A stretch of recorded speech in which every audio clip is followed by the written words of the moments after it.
네, 안녕하세요. 어 제가 오늘 뉴스를 봤는데 뉴스에서 이런 어 내용이 나왔어요. "법정에서 울먹인 이재용 씨. 그리고 검찰은 징역 9 년을 구형했다."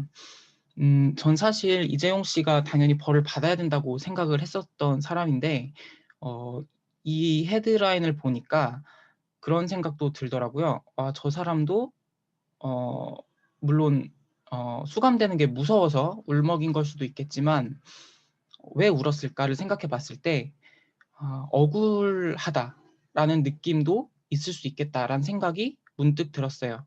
그래서 그 생각을 좀 더 발전해 나가다 보니까 어쩌면 이재용 씨가 큰 잘못을 하긴 했지만 '어쩔 수 없었다.'라는 표현을 해야 되나요? 어쩔 수 없이 그런 잘못에 도달할 수밖에 없었던 그런 부분도 있을 것이다라는 생각이 좀 들더라고요. 그래서 그런 생각에서 착안해 봤을 때 어떻게 하면 더 그런 부분까지 고려해서 덜 형량을 덜 수 있을까? 라는 생각도 하게 됐고요. 약간 이건 어떻게 보면 동정심에 입각한 접근 방식이죠. 네, 그래서 좀 생각을 해 봤습니다. PPT를 간단하게 만들어 봤는데요. 저는 '이재용 씨가 억울할 수도 있겠다.'라는 생각이 들면서 '이재용 씨는 일종의 이 시대의 피해자다.'라는 생각이 들었습니다. 이 시대의 피해자라는 의미를 이렇게 직관적으로 바로 이해가 되시는 분들도 있겠지만 아닌 분들도 있겠죠. 그래서 좀 더 그 부분에 대해서 설명을 드리자면 이 시대의 피해자라는 표현은 그런 의미입니다. 어 시대가 갖고 있는 한계 때문에 한 개인이 어 할 수 있었던 행동이라든지 선택권, 판단, 이런 것들이 제한이 되는 거죠. 근데 이 시대라는 것은 문화나 국가에 따라 또 다 다르겠죠. 예를 들면 우리가 뭐 80 년대를 우리의 80 년대를 지금 이 순간에 겪고 있는 국가가 있을 수 있잖아요. 아니면 우리의 60 년대, 아니면 우리가 전쟁을 겪은 시대를 지금 겪고 있는 나라도 있고, 아니면 우리가 미래에 겪을 시대를 겪고 있는 나라도 있을 수 있겠죠. 뭐 누가 흔히 하는 말로는 어 "일본이 한국보다 10년 앞서 있다." 뭐 이런 말을 하는 사람도 있잖아요. 그러니까 시대라는 것은 국가마다 다 다른데 이 이재용 씨라는 사람이 우리나라에서 이 시대를 만났고, 또 동시에 그냥 개인이 아니라 어 좀 차별적으로 들릴 수도 있겠지만 재벌로 태어났고, 재벌 3 세로 태어난 사람으로서 어 이 시대를 만나서 상호작용이 있었겠죠. 그러면서 본인이 할 수 있었던 어떤 생각이라든지 판단, 의사결정, 아니면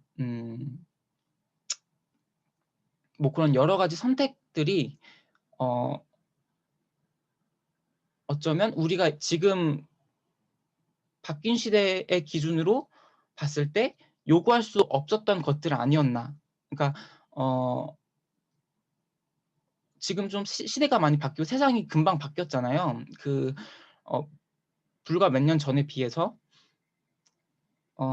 그런 입장에서 봤을 때 그 시대에 그 사람이 한 행동을 어 너무 엄격한 잣대로 바뀐 시대의 입장에서 평가하고 있는 거 아닌가라는 생각도 좀 들었어요. 네. 좀 더 구체적으로 말씀드리겠습니다. 그래서 이재용 씨가 형량을 덜기 위해서 어떤 변론을 해야 될까요? 네. 첫째, 자신이 어 물론 이건 특권 의식을 가지라는 말은 아닙니다. 자신이 타인들, 대다수의 대중과 좀 다른 입장에 놓여 있었음을 좀 어필할 필요가 있죠. 예를 들면 이재용 씨는 아까도 말씀드렸지만 재벌 3 세로 태어났고, 어 이 변혁의 시대에 태어났고, 또 지금 연령대가 뭐 40 대에서 50 대겠죠? 그 나이대를 살아가고 있는 사람이에요. 그런 사람이고 몇이나 될까요? 우리나라에. 100명도 안 되지 않을까요? 100명 뭐 30명 될까요? 그리고 본인이 지금 뭐 재산 1위 뭐 이렇게 되니까 사실은 자신밖에 없는 거예요. 자신과 같은 상황에 처해 있고 자신이 참고할 만한 사람이 없는 거죠. 그러니까 자신은 항상 최초의 길을 걸어가고 있고 최초인 거죠. 그렇기 때문에 여기서 써여 있지만 참고할 만한 선례나 샘플이 없었다라는 점이 있어요. 그렇기 때문에 내가 이런 짓을 하면 이게 어느 정도 벌을 받게 되고 아니면 이게 어느 정도 나쁜 짓인지를 가늠할 수가 없는 거죠. 그런 거는 일종의 비교나 어떤 명시적인 매뉴얼 그런 거에 의해서 좀 사람이 판단을 하게 되는데 이재용 씨는 그럴 수가 없었던 사람이에요. 왜냐하면 자신이 최초고 자신의 인생을 정말 자기만 살고 있기 때문에. 네.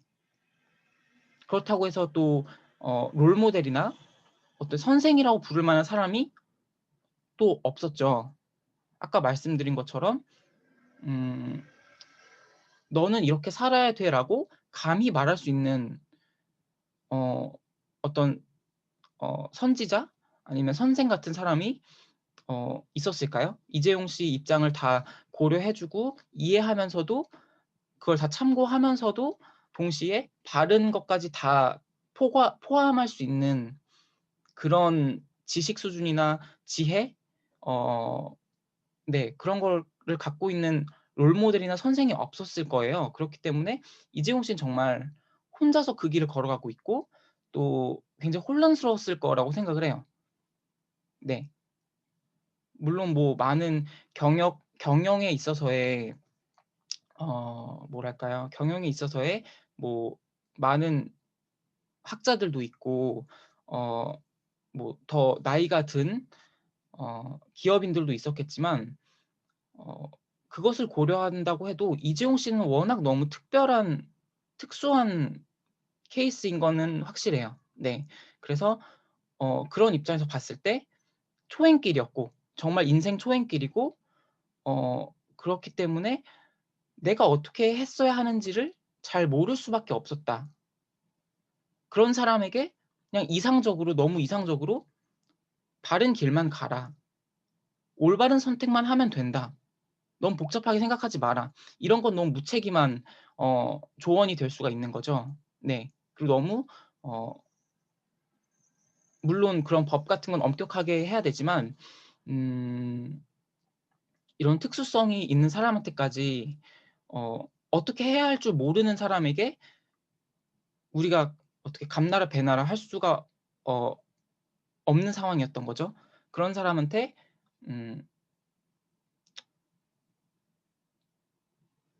기존의 법을 엄격하게 들이대는 것이 과연 합당한 건지. 네. 그러니까 이게 좀 어떻게 보면 너무 봐주기식으로 들릴 수가 있어요. 근데 제 말은 봐주자는 게 아니라 처음 하는 사람은 처음이라는 것 때문에 시행착오를 겪을 수밖에 없는 거고 그 시행착오의 처음이기 때문에 겪는 시행착오에서 오는 실수라든지 잘못은 어느 정도 그 감안을 해줘야 된다라는 게 요지입니다. 네. 두 번째, 시대가 허용하는 상상력, 이상, 판단, 그리고 방편과 수단, 선택지상의 한계가 있었다. 아까도 언뜻 말씀드렸지만 우리나라가 지금 이 일이 어쨌든 불과 10년에서 15년 사이에 일어난 일들이 지금 재조명이 되는 거잖아요. 그 최근 10년 동안 정말 많은 일이 있었어요. 스마트폰도 새로 생겼고 뭐 여성 인권 이런 부분에서 SNS의 발달 정말 그냥 세상이 눈 깜짝할 사이에 10년 만에 바뀌었는데 이런 시대를 겪고 있는 그 나이대에 거의 유일한 재벌 3세가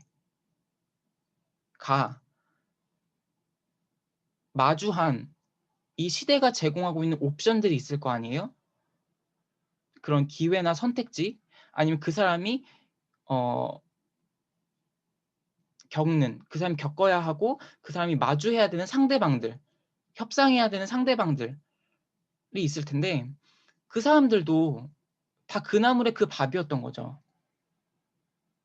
그런 상황에서 혼자서 나는 바른 길을 가야 되고 어 나는 음 이게 옳고 그른지를 자기가 판단할 수 있었을까요? 네. 왜냐면 남들 그 위치에 있는 좀 잘 나가는 사람들을 만나고 있었을 텐데 그런 뭐 고위 공직자를 만나고 어 또래 재벌들을 만나고 이런 사람들이 과연 어 그런 사람들의 도덕적인 잣대나 양심 이런 것들이 요즘 우리가 소위 말하는 그런 엄격한 그리고 깨끗하고 클린한 그런 잣대들과 꽤 동떨어져 있을 확률이 높은 거죠.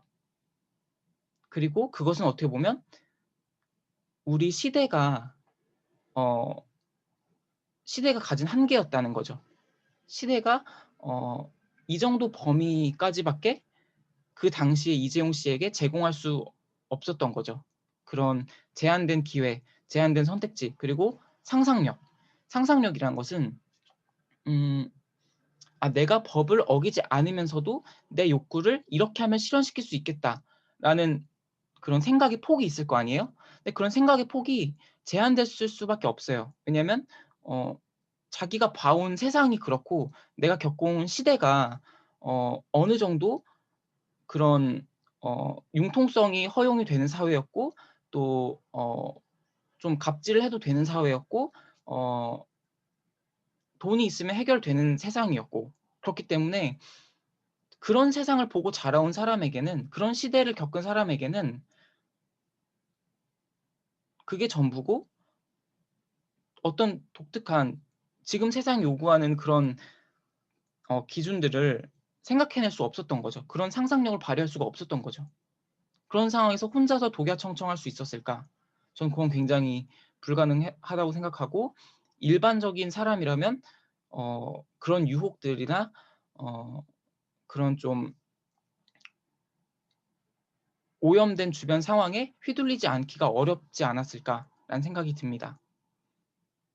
그리고 어떻게 보면 이재용 씨 입장에서는 그런 상황에 놓였음에도 불구하고 자신이 할 수 있는 최선이었던 것일 수가 있는 거죠.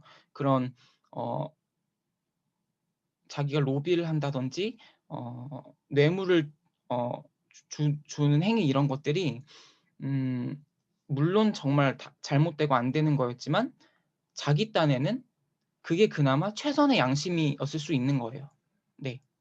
왜냐하면 자신은 그 이상의 어떤 좋은 방법은 떠올릴 수가 없는 사람이기 때문에. 그렇게 태어났고 그런 시대를 살았고. 그래서 그런 사람을 볼 때 우린 지금 이재용 씨를 범법 행위를 저지른 사람 아니면 범법 행위를 저질렀다고 어 주장이 되고 있는 사람으로 보고 있잖아요. 그러니까 범죄자로 보고 있어요. 근데 그런 프레이밍에서 벗어나서 '아 이 사람도 어떻게 보면 그 사람이 겪어온 그 시대의 피해자다.'라는 프레이밍도 적용 가능하다라는 것입니다.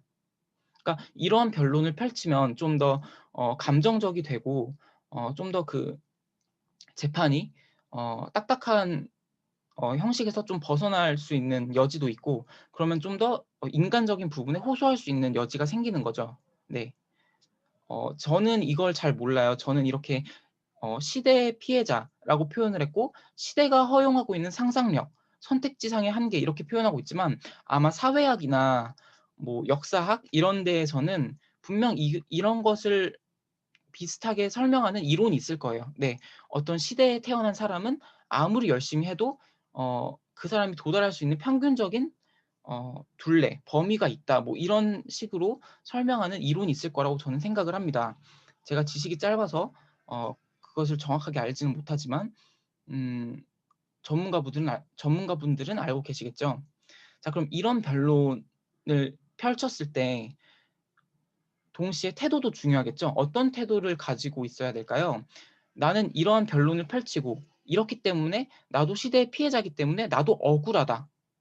이렇게 가야 되는 건 당연히 실수죠. 당연히 그건 안 되고 어떤 태도를 취해야 한다고 저는 생각을 하냐면, 그래서 내 말은 억울하다는 게 아니다. 나도 당혹스럽고 난감하다. 나도 어쩔 줄 모르겠다. 하지만 일련의 사건들 그리고 수감 생활 이런 걸 통해서 무엇인가 잘못됐음을 깨달았고 충분히 반성했고 반성하고 있다라는 요지를 펼쳐야 되죠. 네.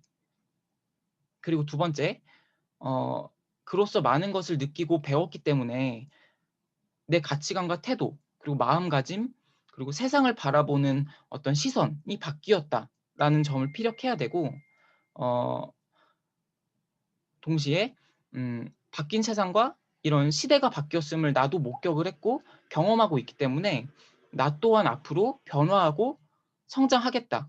그리고 어느 정도 지금 변화했다, 성장했다라는 것을 피력해야겠죠. 그러니까 여기에서의 포인트는 어느 정도 자신이 잘못했음을 인정하는 거예요. 인정은 하는데 내가 잘못한 건 맞지만 그 잘못을 저지름에 있어서 나도 어느 정도 어 그런 나도 어쩔 수 없었던 이 그런 부분이 있었다라는 점을 어 은연중에 자연스럽게 어필을 하고, 어 그런데 이제 세상이 바뀌었고 그것을 나는 인제 인지를 하고 있기 때문에 '나 또한 바뀌었다. 그리고 앞으로 더 바뀌겠다.'라는 것을 약속을 해야 되는 거죠. 그래서 진중한 약속, 뭐 재발 방지를 하겠다든지 앞으로 이런 부분에 있어서는 더 이상 같은 일이 발생하지 않고 더 이상 초행길이라는 이유로 어 무마하려고 하지 않겠다. 초행길이라는 변명은 이번까지만이고 앞으로는 이런 일 더 없을 것이다라는 재발 방지 약속, 그리고 끊임없이 고민하고 어떻게 하면 어 내가 더 잘할 수 있는지, 내가 더 올바른 길을 갈 수 있는지, 동시에 내 욕구도 충족할 수 있는지를 끊임없이 연구하겠다라는 것을 약속해야겠죠. 그리고 이런 말뿐만 아니라 구체적인 계획이 필요하겠죠. '아, 우리 기업을 이렇게 경영하겠다. 어떻게 바꿔 나가겠다.'라는 부분. 네. 그래서 이 정도로 저는 준비를 했고요.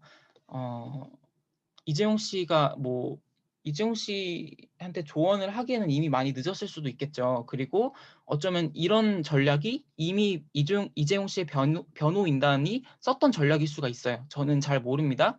그냥 단지 저 뉴스 하나 보고 이런 생각이 들었던 거니까요.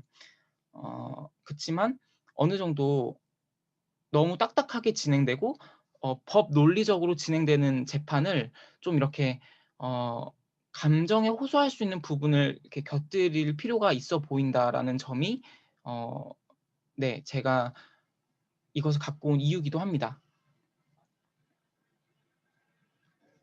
네, 들어 주셔서 감사합니다.